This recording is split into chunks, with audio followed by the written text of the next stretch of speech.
un día más, con la gracia del Señor, proseguimos el comentario del Catecismo de nuestra Madre la Iglesia. Continuamos en esta edición del Catecismo pasando al punto 458. El Verbo se encarnó para que nosotros conociésemos así el amor de Dios. En esto se manifestó el amor que Dios nos tiene, en que Dios envió al mundo a su Hijo para que vivamos por medio de él. Porque tanto amó Dios al mundo que dio a su Hijo único, para que todo el que crea en él no perezca, sino que tenga vida eterna. Bien, decíamos en una de las intervenciones anteriores que había existido en la historia de la espiritualidad y de la teología dos acentos, un acento que subrayaba la encarnación, el motivo de la encarnación, directamente la redención de nuestros pecados. Pero también había otra línea, ¿no?, de la teología cristiana que había insistido, que había subrayado la encarnación como pues, el don de Dios para santificar al hombre, para expresarle su amor, para unirse, ¿no?, a nosotros, para unirnos a nosotros plenamente a su misterio. La encarnación tendría como finalidad divinizar al hombre, introducirle pues en esa intimidad de la Trinidad. Bueno, y concluíamos diciendo que no hay que oponer, que no hay que oponer estas dos cosas. Aquí dice, se encarnó para que conociésemos el amor de Dios. Parece que esta afirmación, así como el punto anterior, insistía en la encarnación como el perdón de nuestros pecados, la sanación, el rescate. Bueno, pues aquí habla directamente para darnos a conocer su amor. No hay que oponer las dos cosas. Sería absurdo. La gracia de Dios, la redención, tiene dos efectos simultáneos: el efecto sanante y el efecto elevante. La gracia de Dios nos sana y nos eleva. Y bueno, no puede hacer una cosa sin la otra. Nos eleva. Para poder elevarnos a esa intimidad de Dios, nos tiene que sanar. Es imposible, ¿no?, estar introducidos pues en esa intimidad de Dios sin habernos sanado. Pero de hecho, la forma en la que Dios tiene de sanarnos es elevarnos. Es verdad, si me apuráis, yendo un poco a la disquisición, se podría decir, hombre, Dios podría perdonarte los pecados sin elevarte a la condición divina, como de hecho lo ha hecho. Pues sí, o sea, podía perdonar los pecados, pero diciendo, bueno, pero yo aquí y tú ahí. O sea, te perdono, pero no te metas en mi casa. Pero de hecho nos ha elevado, o sea, no solo nos ha sanado, sino nos ha elevado a esa condición de la filiación divina, nos ha introducido con él. O sea que en el fondo, digamos que la sanación y la elevación, bueno, pues aunque podríamos decir que todavía es más ser elevado que ser sanado, pero de hecho las dos han venido juntas. Las dos han venido juntas y en ellas vemos como la cara y la cruz son la cara y la cruz de la redención de Dios. Fijaros que expresa aquí la primera carta de Juan, la misma que ha sido citada en el punto anterior del Catecismo, para decir que Dios envió al mundo a su Hijo como propiciación de nuestros pecados. Ahora dice que envió a su Hijo para que vivamos por medio de él. O sea, es decir, es una especie de decir, la encarnación es el camino para la intimidad con Dios. Vivir con Dios, vivir en Cristo. Vivir en Cristo. O sea, es decir, Jesús no únicamente ha venido para sanar nuestros pecados y ahora ya sigue tú mismo. O sea, es decir, tenías un problema, he venido a arreglártelo, ahora ya que te lo he arreglado, ahora ya me voy. No, Él ha venido para que vivamos en Él, para que nuestra vida sea Cristo. Nuestra vida sea Cristo, no entendamos como que hemos llamado a un a un mecánico para que arregle el coche porque nos había dejado tirados en la carretera. Viene, arregla el coche y se va y ya sigo yo solo el camino. No, no, para que vivamos por medio de Él. O sea, mi vida es Cristo y entonces la vida cristiana consiste en que Jesús esté presente pues en el día a día, en mis estudios, en mi noviazgo, en mi matrimonio, en mi vida sacerdotal, pues en mi vida laboral, en la vida pública, en la política. Es decir, es que para que vivamos con Él, para que vivamos en Él, ¿m? Para que su reino se instaure entre nosotros, ¿no? Digamos que la encarnación es como una declaración de amor de Dios a la humanidad, es el te quiero que Dios nos ha dirigido a nosotros, te quiero y te doy a mi hijo. Cada vez que veas una imagen de la encarnación de María, ¿no?, recibiendo al Espíritu Santo, cada vez que veas una imagen de la cruz, tienes que decir, este es el te quiero de Dios a la humanidad. Y yo lo que tengo que hacer es vivir con Él, vivir en Él, acogiéndose te quiero y respondiéndole yo también. Bueno, pues esta es, digamos que la finalidad, ¿no?, de la encarnación no solo es el perdón de nuestros pecados, sino junto con eso tener vida eterna. O sea, es como la segunda parte, ¿no?, de ese mismo don.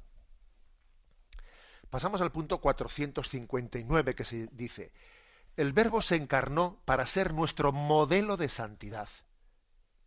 Tomad sobre vosotros mi yugo y aprended de mí. Yo soy el camino, la verdad y la vida. Nadie va al Padre sino por mí. Y el Padre en la transfiguración ordena, escuchadle. Él es en efecto el modelo de las bienaventuranzas y la norma de la ley. Amaos los unos a los otros como yo os he amado. Este amor tiene como consecuencia la ofrenda efectiva de uno mismo, de sí mismo. Bueno, otro subrayado que complementa a los anteriores. ¿Por qué el Verbo se hizo carne? Para que tuviésemos un modelo de santidad. Antes os he dicho que un error en la forma de presentar a la figura de Jesús puede ser la de reducirle meramente a un modelo y olvidarse de que es que Cristo no es meramente un modelo, sino que Él es el enviado del Padre para la propiciación de nuestros pecados, para hacernos propicios a Dios, para el perdón de nuestros pecados, etcétera, etcétera. Bien, pero aparte de eso, también es un modelo, que aquí lo que hay que hacer es sumar y no restar.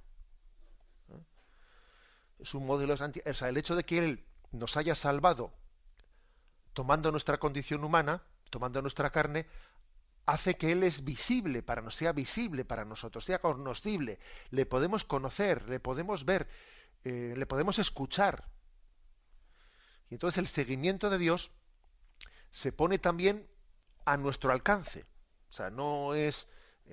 fijaros que aquí hay una gran diferencia entre creer y no creer en la encarnación. Hay una gran diferencia entre esa tradición nuestra cristiana y las tradiciones orientales, que, claro, parten de una concepción en la que Dios no se ha hecho hombre, y entonces en el fondo es, bueno, buscar un nirvana o buscar unas técnicas en las que el hombre casi se abstrae de la materia, se abstrae de este mundo y tiene que llegar a una especie de contacto con el espíritu, como si nosotros nos saliésemos de este mundo para llegar a Dios, ¿no? Eso son un poco la escuela oriental, ¿no?, que pretende pues una especie de introspección dentro del hombre, que yo me aísle de la materia y que yo llegue a no sentir el dolor, no sentir que los condicionamientos de la vida, y así yo llego a unirme con la divinidad saliéndome casi de este mundo, ¿no? Bueno, pues con todos mis respetos, el camino cristiano es el contrario, y es que es el que es verdaderamente real. Es decir, es que Dios no nos pide que salgamos sino que es que Él ha venido a nosotros y ha asumido nuestra carne. Y como la ha asumido, Él es visible y entonces es imitable. Y nos dice, aprended de mí, que soy manso y humilde de corazón. Y a Jesús le miramos, y en la transfiguración se nos dice, escuchadle. Y María nos dice, haced lo que Él os diga.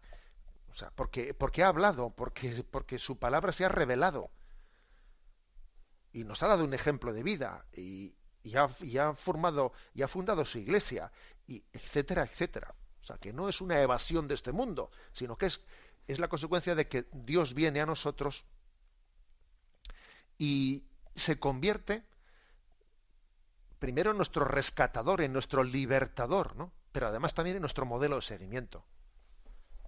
Nuestro modelo es Cristo, ¿eh? Y en él encontramos el camino para llegar hasta el Padre. Como veis, es hermoso, ¿no? Es hermosísimo, ¿no? Esta imagen que nos hace. Y por último, el punto 460, ¿no? Y con él se termina este apartado de por qué el Verbo se hizo carne. El Verbo se encarnó para hacernos partícipes de la naturaleza divina. Segunda Pedro, capítulo 1, versículo 4.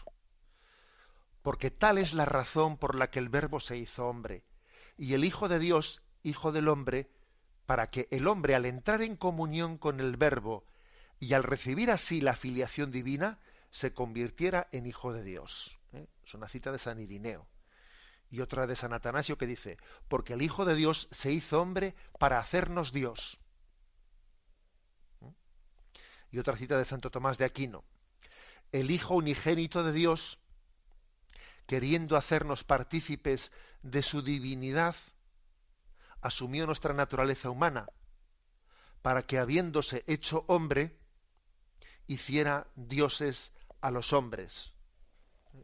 Como veis, aquí ha puesto tres citas, una de San Irineo, de San Atanasio, de Santo Tomás de Aquino, pero los tres afirmando este mismo misterio, ¿no? En el que, por la encarnación de Dios, somos hechos partícipes de la naturaleza divina. Hay como una especie de intercambio. Dios asume la naturaleza humana para que nosotros podamos compartir también, participar de la naturaleza divina. No estamos hablando de panteísmos ni cosas por el estilo. Estamos hablando de que la condición filial, o sea, el hecho de ser hijos en el Hijo, nos hace participar de la naturaleza divina. Claro que somos criaturas, y no somos eternos, como Dios es eterno, pero hay expresiones en la Sagrada Escritura que dice seréis dioses, seréis, se refiere no a la tentación de querer ser Dios sin Dios, sino al don del Espíritu Santo, al don de ser Dios en Dios, ser Dios en Cristo, ser nuevos Cristos, para entendernos.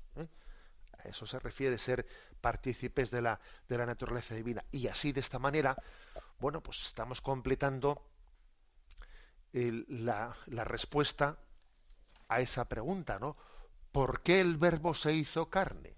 ¿O para qué el Verbo se hizo carne? La bendición de Dios Todopoderoso, Padre, Hijo y Espíritu Santo, descienda sobre vosotros. Alabado sea Jesucristo.